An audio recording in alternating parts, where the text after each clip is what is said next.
Hi everyone. Okay, so today we're going to be looking at induction, and there's actually almost like two or three types of induction. So the first one is a really important topic in induction, which we'll kind of tackle in this video, and it's through charge separation.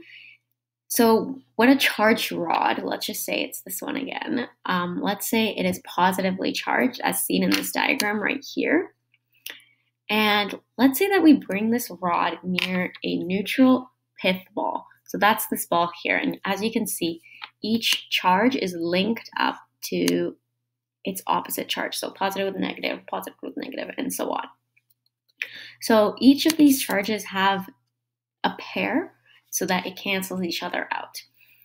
So when you bring it closer, this positive charge, you're going to see that not much happens so far. And that's because those electrons and those positive charges are just kind of just chilling there for a little while.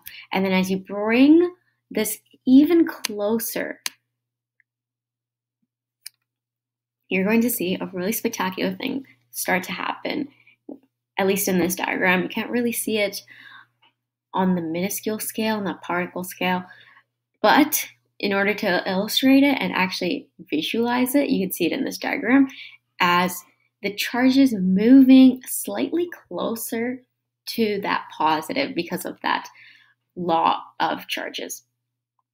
So what's going to happen is that the negative charges in the pith ball, or the electrons, are being attracted to the charged rod, and that's resulting in this separation within one body. So as you can now see, all the negative charges are on one side of that ball. There are no negative charges left here, resulting in this side being net positive.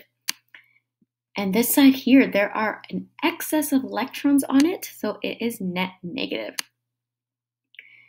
Now, this is a really cool revelation, and the reason why is because now you're going to see that there's going to be a net force on the pith ball. There's going to be a force that's going to be pulling it slightly away, but there's also a larger force pulling it much closer to this rod.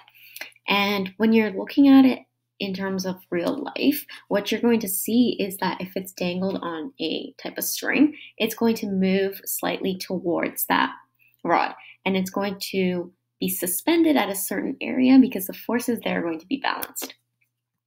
So now that we kind of looked at this, we're going to be seeing the negative side of the pith ball, which is closer to the positive side, and that's because of the charge separation and because unlike charges attract. And there's going to be attractive force between the negative side of the pith ball and the rod that is greater in positive charges. There's also going to be a repulsion force, which I kind of talked about, and it's going to be a lot smaller, but it's still there.